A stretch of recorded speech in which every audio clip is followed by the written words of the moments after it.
Hey everyone, Matt Thomas here. Thanks for watching. So this video is titled Lexile Explained, and essentially, by the end of this video, you'll know everything you've ever wanted to know about Lexile, about their scores, about how their scores are calculated, about the purpose of Lexile scores, taken from Lexile's own website, taken from their own words. I got this information, most of it. There's a couple links that were outside links, but the majority of this information in this video was from Metametrics themselves. They own Lexile. I called them up and asked them. I just talked to their employees, like, hey, let me ask you some questions. And then I took a lot of the information from their own documents that they put out on the website. They have a pretty good research database. I looked through that, etc. So all of this information I'm going to share with you, most of it, I should say, most of this information I'm going to share with you is from Lexile themselves, Metametrics, the owners of Lexile. Just to clarify before we begin, this is not an endorsement or a negative critique of Lexile. I will share my thoughts here and there where I think it's applicable, but this is just designed for knowledge, just so that when we talk Lexile scores, we kind of know like what we're talking about. And I always tell this to my students. I always said, my job is to make you smarter. That's what I would tell my students. That's my job. If you walk out of the classroom smarter than you were before you came in, I did my job. And so that's the purpose of this video, to where you pretty much will know everything you've ever wanted to know about Lexile scores. So here we go. So before we get into Lexile, I think it's important for us to talk about reading itself. So I've told you guys in the past, I'm doing a big research project on the science of reading, the neuroscience behind it, what happens in our brain, why it's difficult for some and easier for others, what has to happen from birth essentially to like set up a successful reader. And so it's a giant project. I'm going to be putting a video out once everything gets correlated and put together. But I wanted to share a few of these things. Most of these are just going to be like quick samples of my findings without support yet, because that's not the purpose of this video. So I'll have all those links and support when I do the reading video. But let me just clarify this. I think it's important to know this about reading before we get into understanding Lexile. Is reading is extremely difficult to learn how to be a successful reader. There's no area of the brain that specializes in reading. We aren't born with the ability to read. Unless there's a developmental issue, we're born with the ability to speak. We're born with the ability to actually to write, essentially, to draw out. We're born with the ability to analyze things that we see. We're not born with the ability to read. There's no part of the brain that specializes it. So it is very, very difficult to learn to read. It really, really is. A lot has to happen to be a successful reader. So I want to just make sure, because it's a learned skill, a lot of it's based on the practice of reading, right? The more you do it, the better you're going to get at it. But there's so many foundational factors that can help support a successful reader. So reading is so very difficult. So I want to make sure that's clear. What reading is and reading is not. So I want to clarify this. So reading is not natural. Reading is incredibly powerful for the brain. Like, it is insane. It's so important to be a great reader because it builds so much different areas of the brain. It's amazing. Reading is really developed through language and conversation. Again, these are like my highlight points for my upcoming video. I'll share all the research at that time. That's not the purpose of this video. Essentially, to read, the brain has to create a reading network from the foundation of language. So reading really begins with the development of language. There's no one-size-fits-all solution to getting students like their reading needs, right? It's not like do this and they'll read better. That's not necessarily the case. And I bolded this because I think this is so important. Reading is not a finish line task. It's not something that like you get to hear and then you're done. It's very, very fluid. So I'm setting that up because when we talk about Lexile scores, we have to always keep this in mind. Reading is very difficult. It's not something that we naturally do. So just to support the notion that reading is difficult, I have all these links here if you want to read them. I'm just going to gloss through so we can get to the Lexile. 1 in 5 adults are illiterate. Only 12% of adults are proficient readers. Only 31% of college graduates read at a proficient level. Now, to be fair, that number, which is out there, it's a pretty common number. It's pretty well known. It came from 2003. There's no updated studies about that, so just take that for what it's worth. 54% of all adults read at a 6th grade level or below. So difficulty reading is not just a teenage thing or just an ELD thing.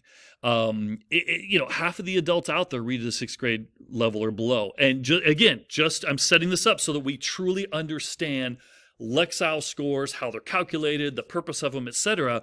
Reading is not natural for us. It's very challenging, and just to set that all up. So let's talk about how Lexile scores are determined.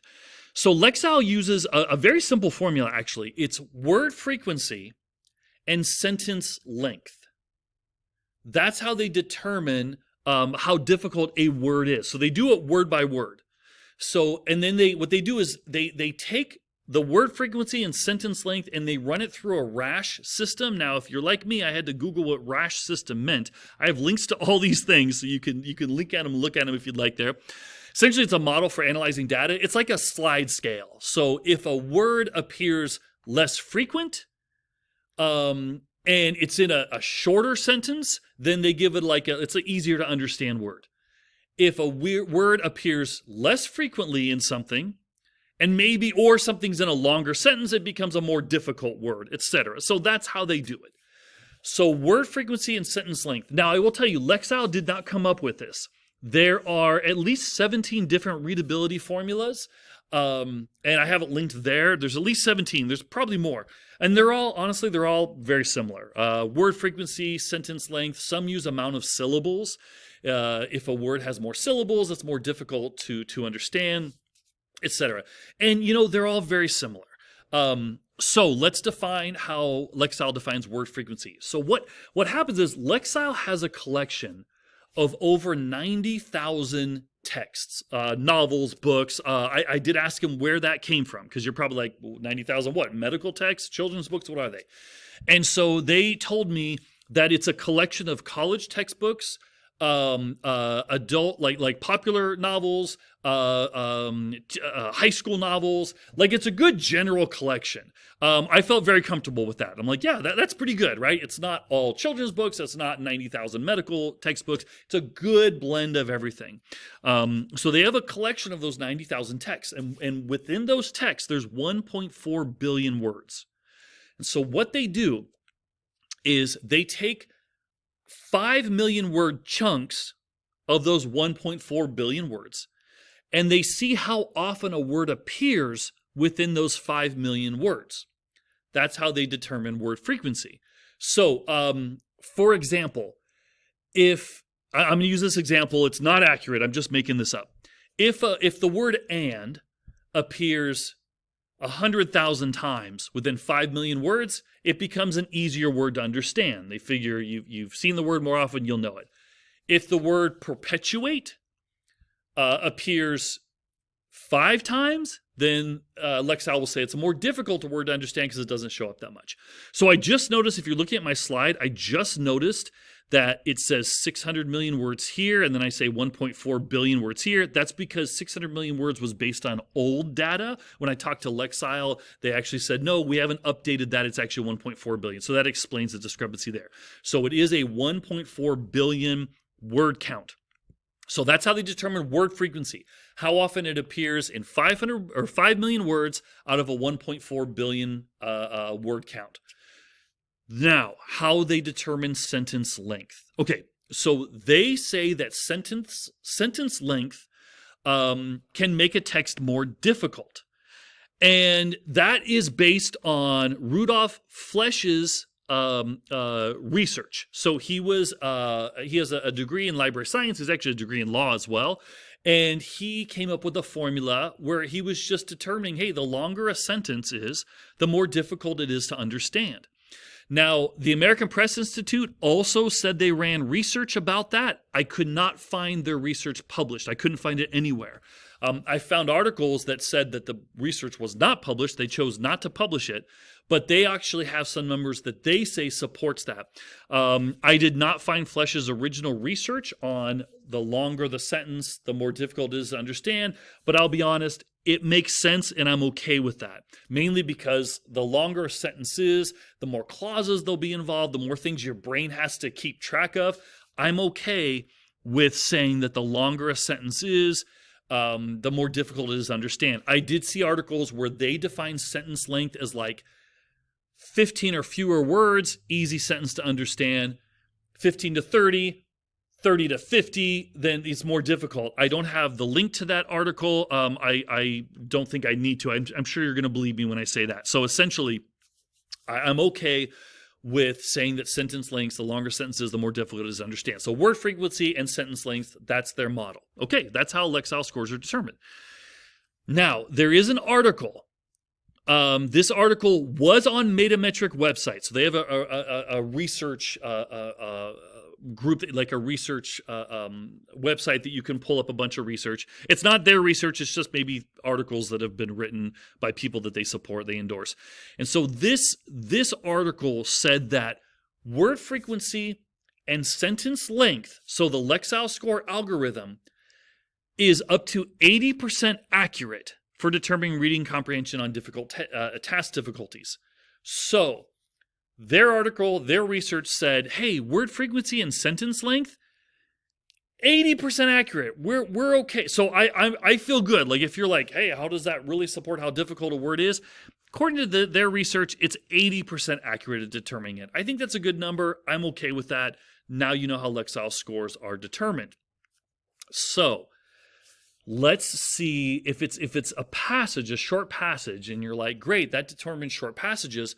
What about novels or stories? Like if a novel has a 500 Lexile score or 1,000 Lexile score, what does that mean? So let's talk about how Lexile determines Lexile scores overall for a novel or for a short story. So it's a very simple way they do that. What they do is they splice up the text in 125 word pieces or sections. They run that through the word bank. I'm going to call it a word bank. They don't. They call it a corpus. So essentially, it's a group of 90,000 novels. I'm just going to call it a word bank just because, but it's a collection of 90,000 novels. So they run that 125 word section through their word bank. They evaluate it based on sentence length. And just so you know, this is what I found in my research. I don't have it linked here. Older texts back in the day, they tend to write longer sentences. So they would have like a sentence that would be looks like an entire paragraph. In older texts, they tended to write longer sentences. That's why older texts, they will suggest are more difficult to understand because of the amount of words in there. Just a little side note. But what they do then is they splice up these 125 word sections, run it through their word bank, create a test question for each paragraph. Then they determine how well a reader would have to read that to get 75% of the questions correctly. So I want to make sure I clarify this. They don't run an entire novel through their Lexile analyzer completely. They do little sections. They run it through. They get their scores from that little tiny section. Create a test question on it, and then determine what level a reader needs to be to get 3/4 of those questions right. So essentially, let me clarify this. If a novel has let's say a novel is at a 750 Lexile score. Some paragraphs could be 400 Lexile. Some paragraphs could be 1,300 Lexile. And they just average the whole thing out as, together. So just to clarify, if something is a 1,000 Lexile score, it doesn't mean every single paragraph is. Not at all. Most novels that you would say are challenging novels could be around the 600, 700 Lexile. I'll show you that later. I shouldn't say most, many, and I'll show you that later on.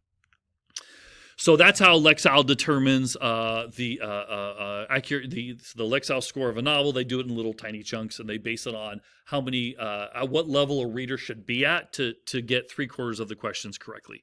That Lexile does not analyze lists, recipes, poetry, song lyrics. They don't analyze it mainly because there is a need for punctuation for Lexile to analyze a score. Poetry won't fit for that. Lists like shorter passages, like chunk type passages that way, they just don't analyze them that. Lexile is clear when they say it does not measure theme or rigor. Let me back this up. So Lexile is not an accurate measurement of theme of a story, rigor of what you can do with that story or novel, or interest. So they literally, and they're very open about this, we just put a number. Don't necessarily base the novel, what grade you're going to teach the novel to based on the number.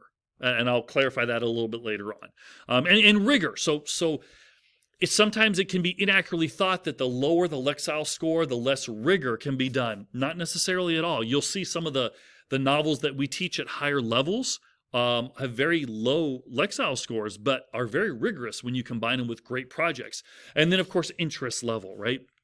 Someone could love a topic and really get motivated by that topic. That could, challenge. They could help them, encourage them to read a more challenging Lexile book. So anyway, let's go on there. How grade levels are determined. So first of all, we talked about how the Lexile score is determined, how Lexile determines the scores for an entire novel, and now how grade levels are determined. So this was the one that I wanted to make sure I researched completely. This is the one that I was most curious about. And so here is the exact quote from Lexile employee. This is how they get the grade levels determined. What they did was they had 3 million students over a 10-year period, 9-year period, a sample size of 3 million students across the U.S. and Virgin Islands. And what they did was they took the ranges of their scores. And she told me, she goes, it's descriptive ranges only, essentially like low to high. And what they said was, based on that, these are the typical ranges of the scores of 3 million students. We determined that generally, if the 9th graders scored within this range, this should be kind of what we would consider grade level. If all the 10th graders scored within this certain range, we kind of figured that was the 10th grade level. So typical range. Seniors of all the 3 million, the seniors that took it, they scored in generally this range. We kind of define that as grade level. So that's how grade levels are determined. I thought their openness, first of all, the Lexile employees, the people I talked to, wonderful people, by the way. That means nothing about Lexile scores, but really good people, very open, very honest, very cooperative, very authentic, and very like, yeah, look at our stuff. Here's how it is. So that's how they determine grade levels based on, the students that took it. Now, that could open up things for like, well, how well, what about the demographics of the students? What about the background? That wasn't explained. But I feel like I'm okay with how they do it. I think, okay, that's a pretty good range. I think that's a pretty good, and they're very open. They're like, hey, this is how we determine grade levels. It's just kind of the typical grade score. That's why when you see a 9th grade level, it's between 1040 to 1350. It's such a range because that's kind of what they saw on the test. Now, let me clarify something. This was my main question. How does Lexile associate to grade levels? This is from Lexile's website. This is their words, not mine.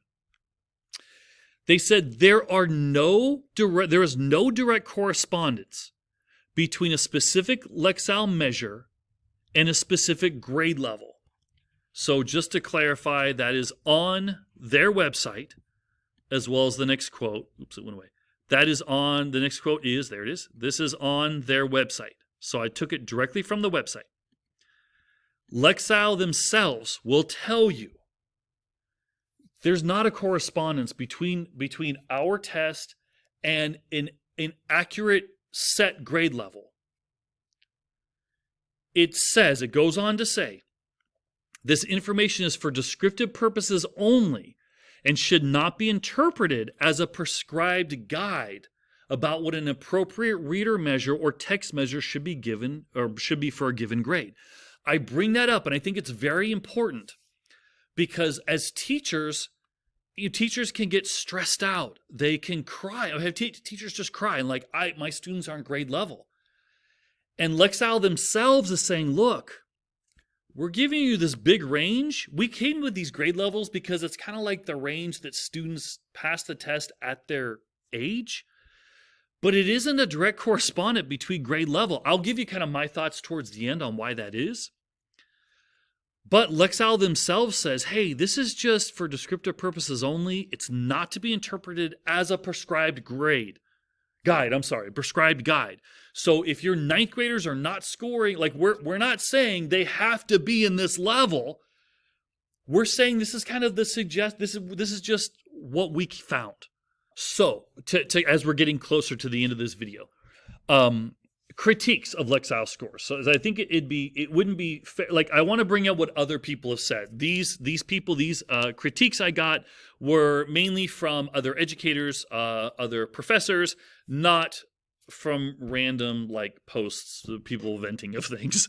So I did include links to some of these too. So, and some of these could be some of these are my thoughts as well. So the Lexile score of a novel does not accurately indicate the rigor of what can be done with the text. So Night, which is taught in 10th grade, our 10th grade teachers do a great job teaching Night.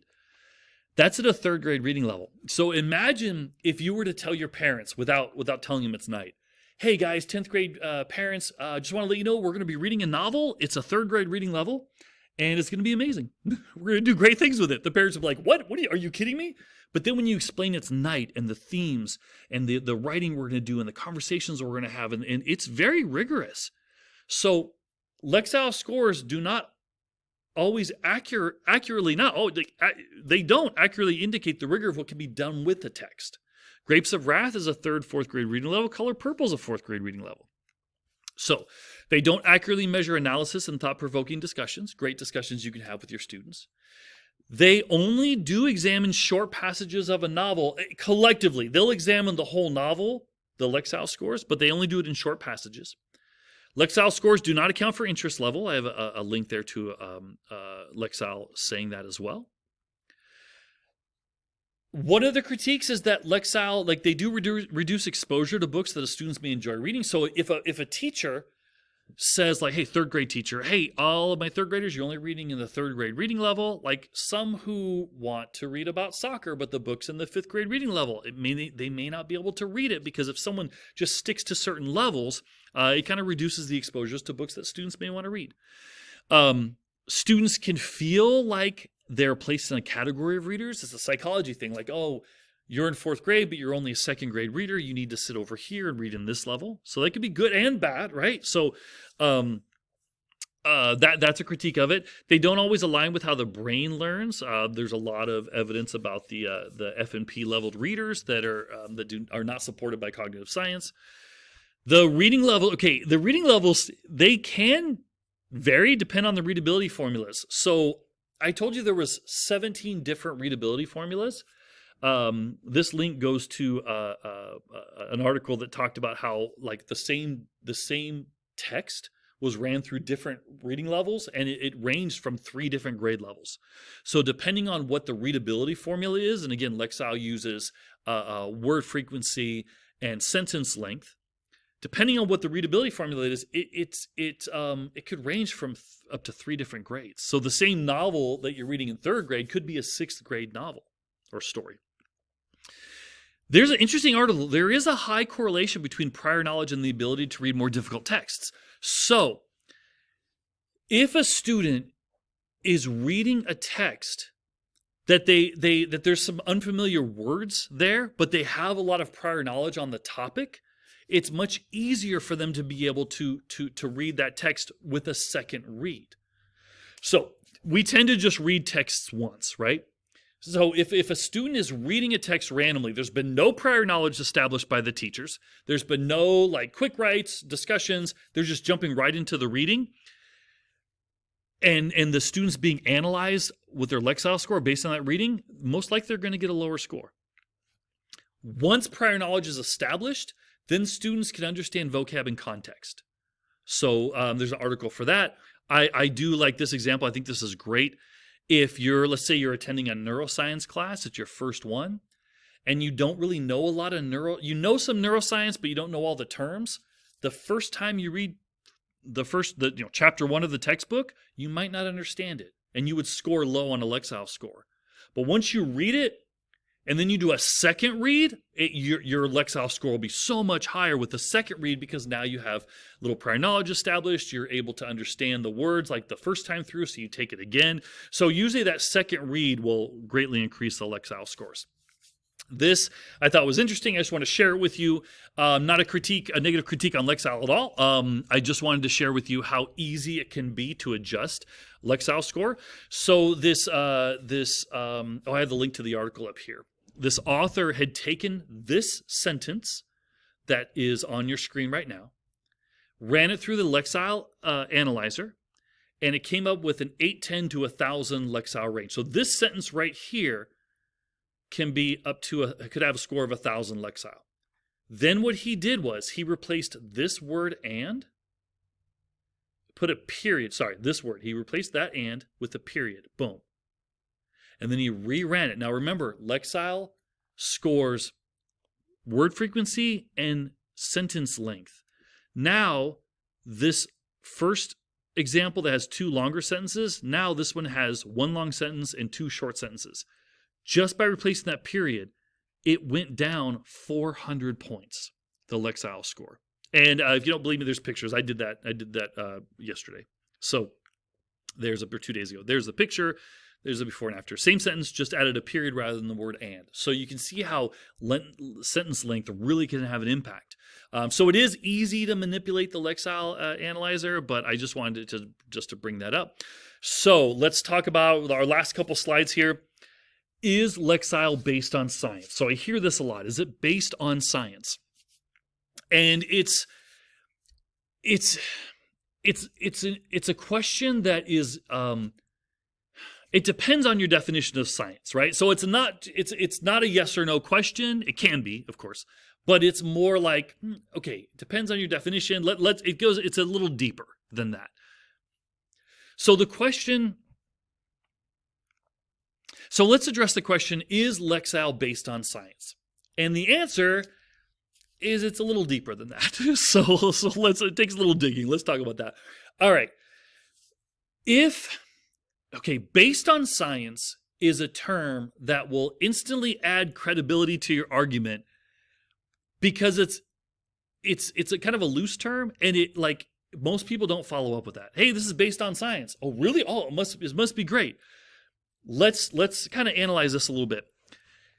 If you were to base your argument on the science that connects to your argument, it makes it stronger. What I mean is, in studying the science of reading is based on the brain. Therefore, you would presume that if it's based on science, it would be neuroscience. It'd be science of the brain, right? You would presume that. So if it's hey, this reading is based on science, it should be based on neuroscience. It would not be based on botany. Now, botany is a science, and neuroscience is a science. But if I were to say, hey, reading's based on science, here's this botanist guy telling me about that, then you're like, the science doesn't line up with the topic that it's not the right science, right? So are Lexile scores based on neuroscience? No. I'll explain that as we go on. But we have to dig a little deeper.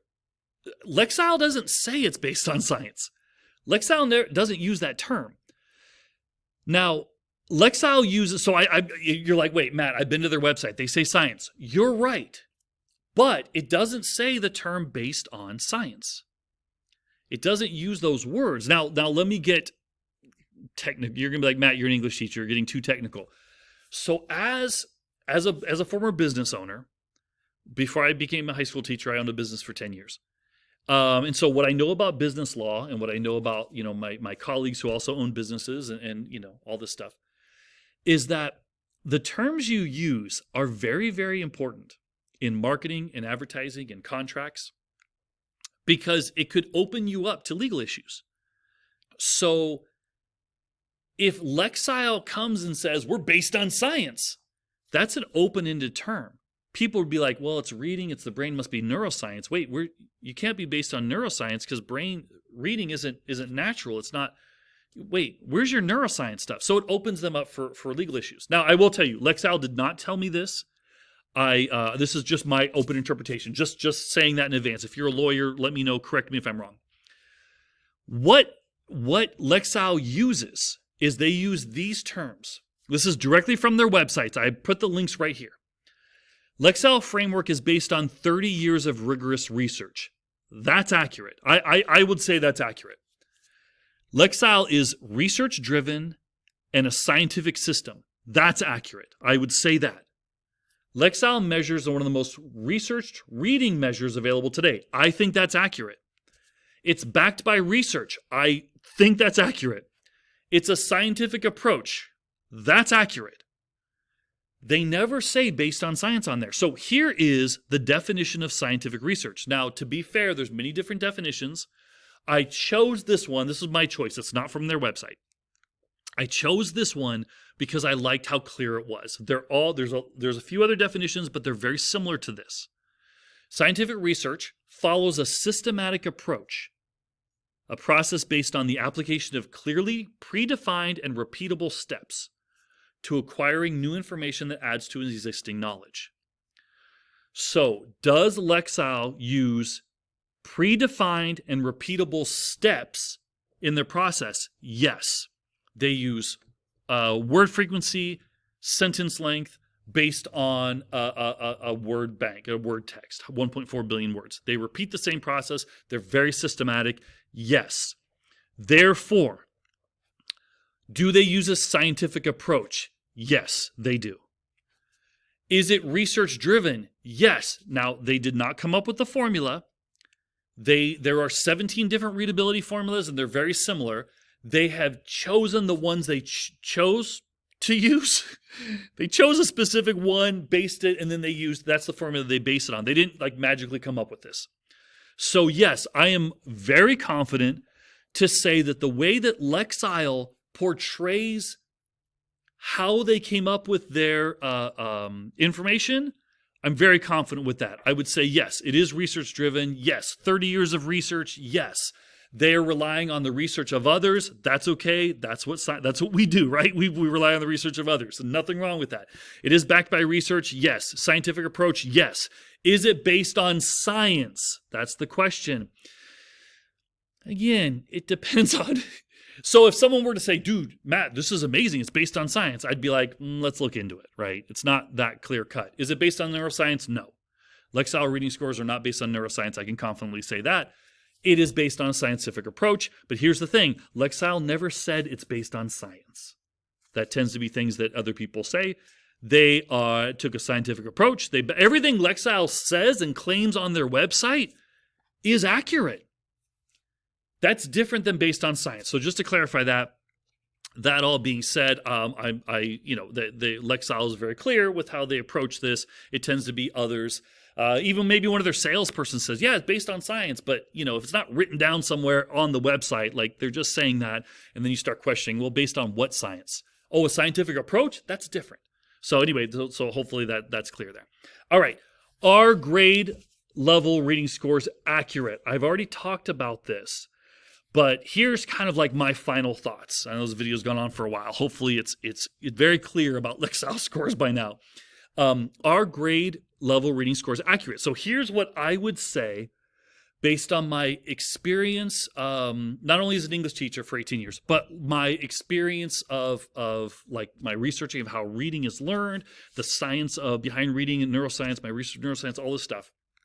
So can I confidently say that reading level scores are accurate? I would say that it's very difficult to naturally, having a natural accurate indicator for something that isn't natural, isn't something that we're born with. It's very difficult to say that this is your finite 9th grade reading level for something that we don't just naturally do. And I'm very confident saying that because Lexile says that as well. I mean, in their own words, they say it's not a finite score. And I'm going to use this example. I hope this works well. So Um, there's, for those of you that have children, you know that when your baby's born, the doctor follows like a scale, a height and weight scale. And so we bring our daughter to like the 3-week checkup, the 1-month check, whatever, the 3-month, the 1 year, whatever. And then our doctor weighs her and puts her height and puts her in a scale and sees if it's like an accurate indicator. Like, yeah, she's growing the right size, because, kids are different, right? Different sizes, different body types, genetics, etc. So there's no one right way because everybody's so different. So what they do is they like run like a general score. Like, okay, your daughter she may be on the smaller side, but she's growing at the rate that people her size do. Okay, so I think that's fair. Well, reading scores aren't calculated that way. or grade levels, I should say. And so I think of it like this: if someone were to come in and say, your son is 9th grade, your son has to have, let's say, an 1100 reading score, 1050 reading score, or they're not 9th grade level. A parent or someone that has the knowledge of how reading is learned and the certain neuroscience behind it would say, where did you get that score from? And it would be like saying, okay, 9th graders, like a 9th grade boy and girl, doesn't matter. When you're in 9th grade, to be at 9th grade strength level, you have to lift 150 pounds over your head. So a parent would go, where did you get that number 150? Because everybody's different. There's genetic things, there's diet, there's a prior experience, right? There's size, there's weight, there's gender, there's so many other determining factors. Where did you get 150 pounds from? And the teacher's like, doesn't matter, got to be 150 or they're not a 9th grade strength level. So it's not determined. It's not as simple as just looking at a formula and seeing a scale, because everybody's so different and because reading is not natural. So I know that was a long explanation, and I'm sorry if I lost anybody but essentially, can it be accurately defined? I would say no, because reading is not natural. So you can't determine something, you can't put a determination on something that's just really not natural. Does Lexile say that their scores, their grade levels are definitive? No, they don't. They clearly don't. Do I think they did a pretty good job at least having some range? Yeah, not too bad. I'll talk about that a little bit later on. So, do Lexile scores have value? Yes, I'd say they definitely do. Lexile scores have value. And oh, by the way, I should say this too. Like, not just Lexile scores, there's 17 different readability formulas. So for those who use Renaissance Star, some people have asked, like, the Star score is different than Lexile. So I called the Star score people too, Renaissance Star, and I asked them about their readability formula. They weren't as clear on how they determine it. But long story short, it's not too far off from the way Lexile does. So I would say don't get caught up on readability formulas. Use Lexile scores for growth. So if your students start with like a 500 Lexile score at the beginning of the year and they end with a 600, you're doing a great job because reading is very difficult. If they start with 1,000 and they get to 1,100, you're doing great.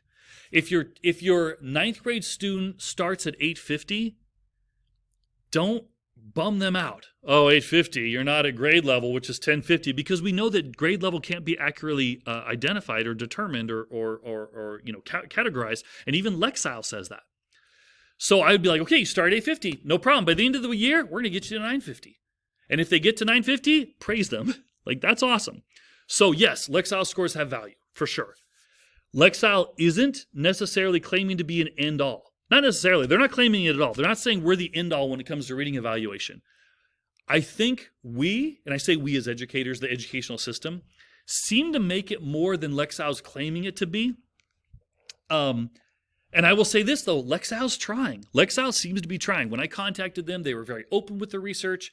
It's right there on their website. We are saying, hey, if you're not reading at this in 9th grade, if you're not reading this grade, this number, you're not at grade level. Even Lexile's saying, it's not really an end-all determining, but it's kind of within this range. So I think Lexile is trying. I think they're doing a good job. They have good intended purpose. And it's, I think they're doing all right. I would not assign grades based on Lexile scores because I don't think that's fair. I don't think that's an accurate indicator. Now, I should say this. So Lexile scores can be, I think if you were to give a Lexile test and the student's always scoring around the 500 range on their tests, I think that's an accurate indicator of their level of reading. It's not an accurate indicator of a grade level, because to be able to determine like the grade, what reading level shouldn't be at a certain grade, is something that's very difficult. We've already talked about that numerous times here. But it is accurate at having a grade level, or no, sorry, I said that wrong. No, a reading level. I screwed up. It is an accurate indicator of a reading level. Like, hey, you're at a 500. That's cool. Let's get you to a 600 or a 700 or an 800. Like, that's cool. So you can test like what level of reading ability a student's at. But whether it's like a 500, or let's say you're using a star unified score and it's like a 750, the numbers really don't matter, because as long as you're using the same readability formula to measure, right? Okay, so I wouldn't assign grades based on Lexile scores. I just don't think that's right.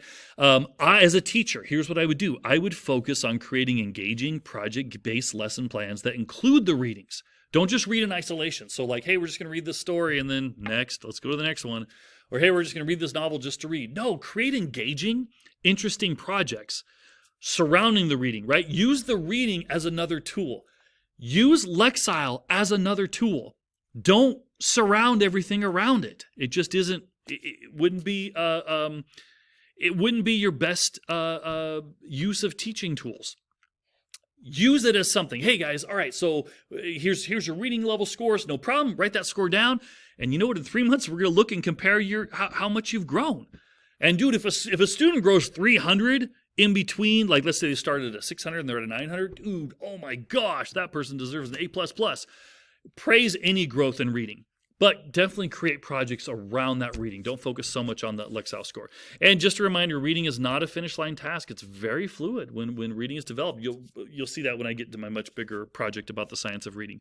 So that ends the video. Thanks for sitting through here. Thanks for sitting through this video with me. Hopefully I answered everything about Lexile and I didn't put you to sleep. And I hope that you, by now you're like, all right, cool, we know everything. And so if someone says like, hey, Lexile scores this, you're like, no, I know the answers. Or if someone like incorrectly talks about how Lexile scores are calculated, you got the answers. And they all came from pretty much the Lexile website or you know, the words that, you know, the Lexile employees themselves, right? The ones who created this thing. So thank you so much for watching.